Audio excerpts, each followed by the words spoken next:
भोजपुरी के power star Pawan Singh का गाना हो गया डिलीट। जी हाँ दोस्तों, पवन सिंह के गाना काला ओढ़नी का भी ऑडियो प्राइवेट करके रखा गया था Pawan Singh official YouTube channel पे, जहां से इस गाने को डिलीट कर दिया गया। इस गाने की व्यूज़ की बात करें तो इस गाने पे 8,000 के लगभग व्यूज़ था, लेकिन इस गाने को डिलीट कर दिया गया। इसलिए डिलीट कर दिया गया ताकि कोई इस गाने को चोरी ना करे और चोरी करके इस गाने को ना गा दिया जाए, क्योंकि अभी फ़िलहाल इस गाने का रिलीजिंग डेट अभी कुछ संपर्क नहीं हुआ है और कुछ पता नहीं लगा है कि इस गाने का फुल वीडियो कब आएगा।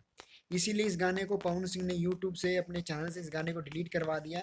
और ऐसा लगता है कि ये गाने लगभग 29-30 तारीख तक इस गाने को सुनने में आ रहा है कि इस गाने को रिलीज किया जाएगा। जैसा भी होगा हम आपको ज़रूर यूट्यूब पे बताएंगे।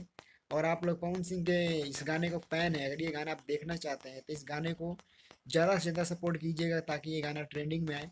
अगर आप हमें पहली बार देख रहे हैं तो हमारे चैनल को सब्सक्राइब और लाइक ज़रूर करें।